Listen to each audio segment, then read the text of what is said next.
Chinese വാസ്തുവിദ്യയുടെ മഹത്വവുമായി നിങ്ങളുടെ മുന്നിലേക്ക് എത്തുന്നു ഫെങ് ഷുയി.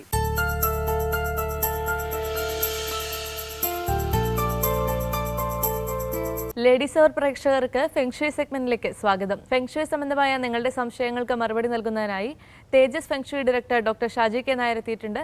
നമുക്ക് സ്വാഗതം ചെയ്യാം. സ്വാഗതം സർ. സർ, കഴിഞ്ഞ എപ്പിസോഡുകളിൽ നമ്മൾ സംസാരിച്ചിരുന്നത് കുബേര ക്ഷേത്രത്തെക്കുറിച്ചാണ്. ആ ക്ഷേത്രത്തിൽ ഇങ്ങനെ ഒരു ചികിത്സാ രീതിയുണ്ട്, സുജോക്കു എന്ന് പറയുന്ന ഒരു ചികിത്സാ രീതി ഉണ്ടെന്ന് പറഞ്ഞു. അപ്പോൾ ഏതൊക്കെ തരത്തിലുള്ള രോഗങ്ങളുള്ളവർക്കാണ് അത്തരം ഒരു രീതി ഫലപ്രദമാകുക? അല്ലെ അങ്ങനെയുള്ള ആളുകൾ അവിടെ വന്നിട്ടുണ്ടോ? ഒരുപാട് പേർക്ക് രോഗം മാറിപ്പോയവരുണ്ടോ? ഇപ്പം ക്ഷേത്രം തുടങ്ങിയതിന് ശേഷം ഒത്തിരി ആൾക്കാർ വന്നു. അതിനു മുമ്പും ഈ ട്രീറ്റ്മെൻറ്റ് ചെയ്യാറുണ്ട്. പല വീടുകളിൽ പോയി വാസ്തു നോക്കുന്ന സമയത്ത് അവിടെ എന്തെങ്കിലും പ്രോബ്ലം ഉണ്ടെങ്കിൽ അത് പരിഹരിച്ചു കൊടുക്കാറുണ്ട്. ഏത് തരം ട്രീറ്റ്മെൻറ്റ് എന്ന് പറഞ്ഞാൽ ഇതൊരു ആൾട്ടർനേറ്റീവ് മെഡിസിൻ, മീൻസ് മെഡിസിൻ കൊടുക്കാതെയുള്ള ഒരു ട്രീറ്റ്മെൻറ്റാണ്. അതിനകത്ത് ഞാൻ കഴിഞ്ഞ എപ്പിസോഡിൽ പറഞ്ഞതുപോലെ ട്രസ്റ്റ് ചെയ്ത് കഴിഞ്ഞാൽ വളരെ നല്ലൊരു മാറ്റം അതിനകത്തുണ്ടാവും. വേറെ ആ ട്രീറ്റ്മെൻറ്റിനകത്തെന്ന് പറയുമ്പോൾ കയ്യിലാണ് നമ്മൾ ചെയ്യേണ്ടത്. ഇപ്പോൾ ശരീരത്തിൽ എന്ത് പ്രശ്നം ഉണ്ടെങ്കിലും, അപ്പം ബാക്ക് പെയിൻ ആണെങ്കിൽ നമ്മൾ കയ്യിൽ നോക്കിയിട്ട് എവിടെയാണ് പ്രശ്നം, ഇപ്പം നട്ടലിൽ തന്നെ 3 സെക്ഷനുണ്ട്, തൊറാസിക്കും ലംബാറും, മനസ്സിലാവുന്നുണ്ട്. ഇങ്ങനെ ഓരോ സെക്ഷൻസിലും എത്രാമത്തെ ഇതിലാണ് പ്രോബ്ലം എന്ന് പറയുമ്പോൾ പല ആൾക്കാരും പറയും, അയ്യോ സാറേ സ്കാൻ ചെയ്തപ്പോൾ അത് തന്നെയായിരുന്നു. കാരണം നമുക്കതിന് കറസ്പോണ്ടിങ് പോയിന്റിൽ കൊടുക്കുമ്പോൾ ആ ആളുടെ എക്സ്പ്രഷൻസിൽ നിന്ന് നമുക്കറിയാൻ പറ്റും. ഇപ്പം നമ്മൾ ഒരാളുടെ സംസാരിച്ചുകൊണ്ടിരുന്ന ആ കയ്യിൽ കറസ്പോണ്ടിങ് പോയിന്റിൽ നമ്മളത് പ്രസ് ചെയ്ത് കൊടുക്കുമ്പോൾ ആളുടെ ഫേസിൽ നിന്നൊരു നല്ലൊരു സ്മൈൽ ഉണ്ടാവും. മീൻസ് പെയിനോട് കൂടിയുള്ള സ്മൈലാണ്. വളരെയൊന്നുമല്ല. നമുക്കൊരു എന്താ പറയുക, ഇത്രയും വർഷം ഒരു നടുവേദന സഹിക്കാൻ പറ്റുമെങ്കിൽ ചെറിയൊരു വലിയ പെയിനല്ല, കറസ്പോണ്ടിങ് പോയിന്റിൽ നമ്മൾ പ്രോബ് ചെയ്യുമ്പോൾ ഉണ്ടാകുന്ന ചെറിയൊരു പെയിൻ ഉണ്ടാവും. അതിനകത്ത് നമ്മൾ അറിയാൻ വേണ്ടിയാണ് ഇതെന്താണ് പ്രോബ്ലം എന്നറിയാൻ വേണ്ടി നമ്മൾ ടെസ്റ്റ് ചെയ്യുന്നതാണ്. അത് കയ്യിൽ മാത്രമാണ് ചെയ്യുന്നത്. കയ്യിൽ 2 കൈയിലും പ്രശ്നമുള്ളവർക്കാണെങ്കിൽ കാലിൽ ചെയ്യാൻ പറ്റും. കാൽപാദത്തിൽ നമുക്ക് ഇപ്പോൾ ഓൾറെഡി ഈ 2 കൈയിലും എന്തെങ്കിലും എന്താ പറയുക, കൈ രണ്ടും തളർന്ന് കിടക്കും, ഈ കയ്യിൽ നമുക്ക് ചെയ്യാൻ പറ്റില്ല. ഇതെന്ത് ചെയ്താലും നമുക്ക് അറിയത്തില്ല, അവർക്ക് കാലിലാണ് നമ്മൾ ചെയ്യേണ്ടത്. അപ്പോൾ ആ രീതിയിൽ സുജോക്ക് എന്ന് പറയുമ്പോൾ കൈയും കാലും എന്നുള്ള അർത്ഥത്തിൽ. അപ്പം ഇങ്ങനെയുള്ളൊരു ട്രീറ്റ്മെൻറ്റ് എന്ന് പറയുമ്പോൾ ഇതേപോലൊരു ക്ഷേത്രവുമായിട്ട് ലിങ്ക് ചെയ്ത് കൊണ്ടുപോകുമ്പോൾ നേരത്തെ പറഞ്ഞല്ലോ, സാമ്പത്തികത്തിന് വേണ്ടിയല്ല, നമുക്ക് ആ ക്ഷേത്രവുമായിട്ട് മിങ്കിൾ ചെയ്ത് പോകുമ്പം കുറേ ഇതേപോലെ ചാരിറ്റി വർക്കുകൾ, ഇങ്ങനെയുള്ള കാര്യങ്ങൾ. കാരണം ഓരോരുത്തർ എന്ത് ചെയ്യുമ്പോഴും മെഡിസിൻസ് തന്നെ പലതും, ഷുഗറിനൊക്കെ ഞങ്ങളതിനകത്ത് ചെയ്യാറുണ്ട്. ഇപ്പം ഷുഗർ പേഷ്യൻസ് എന്ന് പറയുമ്പോൾ രാവിലെ എണീച്ചുകൊണ്ട് ഷുഗറിൻ്റെ മെഡിസിൻ കഴിക്കാറുണ്ട്. ഇങ്ങനെയൊക്കെ ഉണ്ട്. പല ആൾക്കാർ ഇപ്പോൾ ഞങ്ങളടുത്ത് വരുന്ന ആൾക്കാരുടെയൊക്കെ ഞങ്ങൾ പറയാറുണ്ട്, രാവിലെ എണീച്ചുകൊണ്ടെങ്കിൽ കല്ലപ്പം പഞ്ചസാര കഴിക്കാൻ പറയാറുണ്ട്. ഷുഗർ പേഷ്യൻസിനാണ്. കാരണം വെച്ചാൽ ഒരു ഷുഗർ വരുന്നത് എന്തുകൊണ്ടാണ്? നമ്മുടെ ശരീരത്തിൽ പാൻക്രിയാസ് എന്ന് പറഞ്ഞൊരു ഇതുണ്ട്, അതിൽ നിന്നാണ് ഇൻസുലിൻ ഉൽപ്പാദിപ്പിക്കുന്നത്. അതിൻ്റെ ഉൽപ്പാദനശേഷി കുറയുമ്പോഴാണ് നമ്മൾ ഓട്ടോമാറ്റിക്കായിട്ട് ഷുഗർ നമ്മൾ മെഡിസിൻ കൊടുക്കുന്നത് ഷുഗർ പേഷ്യൻസിന്. അതിനെ ആക്റ്റീവ് ആക്കണമെങ്കിൽ എന്ത് ചെയ്യണം? ഫസ്റ്റ് മെഡിസിൻ കഴിച്ചു, രണ്ടാമത് നമ്മൾ ഫുഡ് കഴിക്കുമ്പോൾ പാൻക്രിയാസിന് ബ്രെയിനിൽ നിന്നുള്ള ഇൻഫർമേഷൻ അവിടെ കൊടുക്കും, ഇത് ഓൾറെഡി അവിടെ ഇൻസുലിൻ എത്തിയിട്ടുണ്ട്, നീ ഇന്ന് റെസ്റ്റ് ചെയ്തോ എന്ന് പറയും, അല്ലയോ?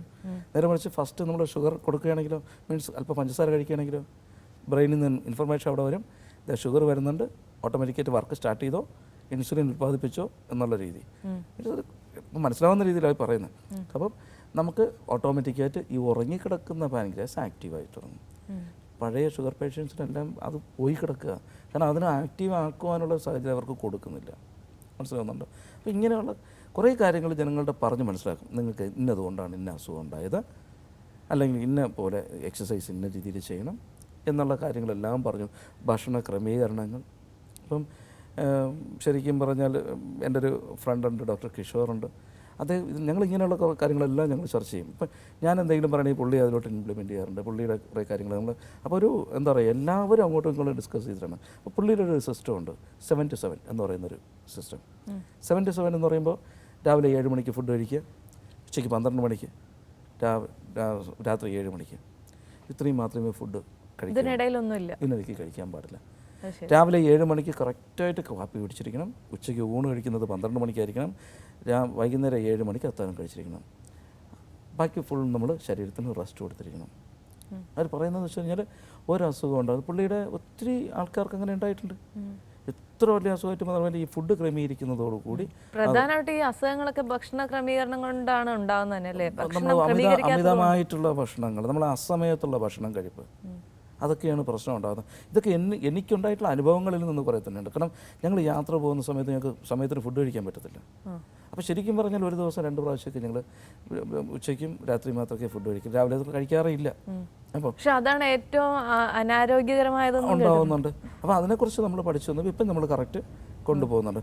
പിന്നെ ഈ കൂടുതലായിട്ട് വെള്ളം, ഒത്തിരി എത്രത്തോളം വെള്ളം കുടിക്കും. പക്ഷേ വെള്ളം കുടിക്കേണ്ട ടൈമുണ്ട്. ഫുഡ് കഴിക്കുന്നതിന് 3/4 മണിക്കൂർ മുന്നേയും ഫുഡ് കഴിച്ച് 3/4 മണിക്കൂറിന് ശേഷം വെള്ളം കുടിക്കാവും. അത് ശരി. നമ്മൾ ഫുഡിൻ്റെ കൂടെ എല്ലാവരും വെള്ളം കുടിക്കുന്നുണ്ട്. പ്രത്യേകിച്ച് അത് കഴിഞ്ഞിട്ടും വെള്ളം കുടിക്കുന്നുണ്ട്. ഉടൻ തന്നെ നമ്മൾ കഴിക്കുന്നുണ്ട്, ഓട്ടോമാറ്റിക്കായിട്ട് അങ്ങനെ കഴിക്കാറുണ്ട്. അതൊക്കെ ഒത്തിരി പ്രശ്നങ്ങൾ നമുക്ക് ഇതുണ്ടാവാൻ ഈ കംപ്ലീറ്റ് പോകുന്ന ഐറ്റങ്ങൾ. മീൻസ് പണ്ടുള്ള ആൾക്കാർ പറയാറുണ്ട്, ഒരു ചോറോ എന്തെങ്കിലും കഴിക്കാൻ നേരത്ത് വായ്ക്കകത്ത് വെച്ച് നല്ലവണ്ണം ചവച്ചരച്ച് ഉള്ളിലിറക്കുക. നമ്മളിപ്പോഴും കഴിക്കുന്നതാണെങ്കിലോ ഫാസ്റ്റ് കഴിച്ചുകൊണ്ടെങ്കിൽ പോകും. കാരണം ഉമിനീരുമായിട്ട് നല്ലോണം മിക്സ് ചെയ്ത് ഉള്ളിലോട്ട് ഇറക്കുമ്പോൾ അതിന് ദഹനം പെട്ടെന്ന് നടക്കുന്നുണ്ട്. നമ്മൾ ഇപ്പം വായിക്കാത്ത വെച്ചിട്ട് സഡനായിട്ട് 2-3 അങ്ങ് കഴിക്കും, അത് ഉള്ളിലോട്ട് ഇറങ്ങാനാണ് വെള്ളം കുടിക്കുന്നത്. ആർക്ക് സമയമില്ല. അപ്പം ഇങ്ങനെയുള്ള രീതികൾ കുറേയൊക്കെ ഒരടുക്കും ചിട്ടയോടും കൂടി കൊണ്ടുപോയി കഴിഞ്ഞാൽ ഒരു മനുഷ്യൻ്റെ ആരോഗ്യം നല്ലതായി കഴിഞ്ഞാൽ ആക്റ്റീവായിട്ടുള്ളൊരു മനസ്സുണ്ടാവും അല്ലേ? ശരീരം നല്ലതായാൽ മനസ്സും ആക്റ്റീവാകും. മനസ്സ് ആക്റ്റീവായി കഴിഞ്ഞാൽ ഓടി നടന്ന് നമുക്ക് വർക്ക് ചെയ്യാൻ പറ്റും. അയ്യോ എനിക്കിന്ന് വയ്യ, ഒന്നിനും വയ്യ എന്നുള്ളൊരു മെൻറ്റാലിറ്റി നമ്മുടെ ഉള്ളിൽ, നമ്മുടെ ബ്രെയിനിൽ വന്നു കഴിഞ്ഞാൽ അന്നത്തെ ദിവസം നമ്മൾ ചെയ്യുന്നതെല്ലാം നെഗറ്റീവായി മാറും. ഇതിനെ നമുക്ക് കറക്റ്റായിട്ട് വ്യക്തികളോട് പറഞ്ഞ് മനസ്സിലാക്കി കൊടുത്തുകൊണ്ട് നിങ്ങളുടെ പ്രശ്നം ഇന്നതാണ്, എന്നെ പോലെ ആ പ്രോബ്ലം പരിഹരിക്കാൻ പറ്റും എന്നുള്ള രീതിയിലൊക്കെ നമ്മൾ ചെയ്തു കഴിഞ്ഞാൽ വളരെ നല്ലൊരു മാറ്റം ഉണ്ടാവും.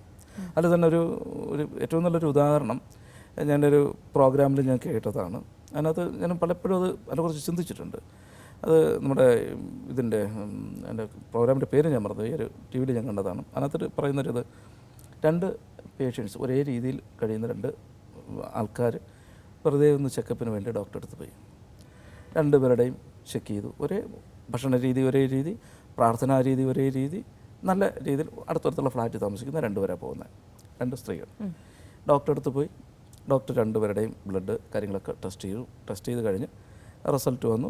ഇവർ വെയിറ്റ് ചെയ്ത് റിസൾട്ട് വന്നപ്പോൾ ഡോക്ടർ 2 പേരെയും വിളിച്ച് ഫ്രണ്ട് ഇരുത്തി ആ റിസൾട്ട് പറയുകയാണ്. അപ്പോൾ 2 പേർ ഫ്രണ്ട് ഇരിപ്പുണ്ട്. ആദ്യം പറഞ്ഞ ആളോട് പറയുന്നു, നിങ്ങൾക്ക് ചെറിയൊരു ക്യാൻസറിൻ്റെ ലക്ഷണമുണ്ട്, ബ്ലഡ് ഇത് കാണുന്നുണ്ട്, അത് പ്രോബ്ലം ഇല്ല, ഇപ്പോഴും നിങ്ങൾ മെഡിസിൻ എടുത്ത് വിടുന്ന കഴിഞ്ഞാൽ അത് മാറിക്കിട്ടും. ഇപ്പുറത്തെ ആളോട് പറയുന്നത് നിങ്ങൾക്ക് കുഴപ്പമൊന്നുമില്ല, എല്ലാം ടെസ്റ്റ് ചെയ്ത് പെർഫെക്റ്റ് ആണ്, ഓക്കെ എന്ന് പറഞ്ഞിട്ട് ഇവരെ 2 പേരും അങ്ങ് വിട്ടിട്ട് വേണം അടുത്ത മാസം ഒന്നും കൂടെ നിങ്ങൾ 2 പേരും വരണം, നിങ്ങളെ നോക്കണമെന്ന് പറയും. എന്നതിന് ശേഷം ഇവരങ്ങ് പുറത്തിറങ്ങുമ്പോഴാണ് നേഴ്സ് ഓടിക്കൊണ്ടുവന്ന് പറഞ്ഞത്, സാർ ഈ 2 ഇതും സാർ പറഞ്ഞ ആൾക്കാർ മാറിപ്പോയി, ഇപ്പുറത്തിരുന്ന ആളിനാണ് അസുഖമുള്ളത്, അപ്പുറത്തിരുന്ന ആളിനല്ല, പുള്ളിക്ക് 2 പേരും ഒരേപോലെ ഇത് വരുന്ന ആൾക്കാരാണ് എന്ന് പറഞ്ഞു. അപ്പം ഡോക്ടർ പറഞ്ഞു, വേണ്ട ഇനി വിളിക്കേണ്ട, അടുത്ത പ്രാവശ്യം അവർ വരുമല്ലോ, അപ്പോഴും നമുക്ക് മാറ്റി പറയാം. ഇവർ 2 പേരും വീട്ടുകളിൽ പോയി. ആദ്യം അസുഖമില്ലാത്ത ഒരാളിന് അസുഖം ഉണ്ടെന്നാണ് ഡോക്ടർ പറഞ്ഞത്. ഇവരവിടെ ചെന്നിട്ടുടൻ പ്രാർത്ഥന കാര്യങ്ങളൊക്കെ, ഞാൻ ഇത്രയും ദൈവത്തിനെ വിളിച്ചതല്ലയോ, എനിക്ക് പെട്ടെന്ന് ഈ അസുഖം വന്നല്ലോ, അപ്പുറത്ത് എൻ്റെ കൂട്ടുകാരിക്ക് അത് വന്നില്ലല്ലോ, മറ്റവർ വിചാരിക്കണം ഭഗവാനെ എനിക്ക് വന്നില്ലല്ലോ, അതിനല്ലേ വന്നത്. ആ മൈൻഡ് വർക്കൗട്ടാവാൻ തുടങ്ങി, മനസ്സിലായല്ലോ. അടുത്ത മാസം അവർ 2 പേരും വീണ്ടും വന്നു, ഇതേപോലെ പരിശോധിച്ചു. ശരിക്കും ക്യാൻസർ ഉണ്ടായിരുന്ന ആൾക്ക് ക്യാൻസർ ഇല്ല, മറ്റേ ആൾക്കുണ്ടായി. എന്താ സംഭവിച്ചിട്ടുള്ളത് അവിടെ? ആ ഒരു മാനസികാവസ്ഥയാണ് നമുക്കുണ്ടാകുന്ന അസുഖങ്ങളുടെ മെയിൻ കാരണം. പലപ്പോഴും ഞാൻ 2-3 പ്രാവശ്യം അത് പിന്നെ ഞാൻ യൂട്യൂബിലൊക്കെ ഞാൻ തപ്പിയെടുത്തിട്ട് വീണ്ടും ഞാൻ കൂടെ അത് കാണാറ്. കാരണം ആ ഒരു സംഭവം, കാരണം നമുക്ക് എപ്പോഴും ജലദോഷം വരും അല്ലേ എല്ലാവർക്കും, മൂക്കൊലിപ്പൊക്കെ തുടങ്ങുമ്പോൾ ആൾക്കാർ എനിക്ക് ജലദോഷം വന്നു, അടുത്ത ഇപ്പം പനി വരാൻ തയ്യാറായിരിക്കും നമ്മുടെ ബോഡി, തുണിയൊക്കെ എടുത്ത് മൂടി എനിക്കിപ്പം പനി വരും എന്നുള്ള രീതിയിലിരിക്കും, ഓട്ടോമാറ്റിക്കായിട്ട് പനി വരും. ഇതിനകത്ത് കൂടുതൽ നിങ്ങൾക്ക് എന്തെങ്കിലും സംശയങ്ങളോ കാര്യങ്ങളോ അറിയാനുണ്ടെങ്കിൽ വീട്ടിൽ താമസിക്കുന്ന എല്ലാവരുടെയും ഡേറ്റ് ഓഫ് ബർത്തും വീടിൻ്റെ ദർശനവും നോക്കിയിട്ട് വാസ്തുവിനെ കുറിച്ചുള്ള സംശയങ്ങൾ വിളിക്കുക. അല്ല എന്നെ ഡയറക്റ്റ് കാണണമെന്നുണ്ടെങ്കിൽ ഞാറമൂട് ലഞ്ഞിക്കാവ് ചാമുണ്ഡി ദേവി കുബേരക്ഷേത്രത്തിൽ ചൊവ്വാഴ്ചയും വെള്ളിയാഴ്ച ഞാനുണ്ടാവും. വന്നു കഴിഞ്ഞാൽ എന്ത് പ്രശ്നം നമുക്ക് പരിഹരിക്കാം. നമസ്കാരം.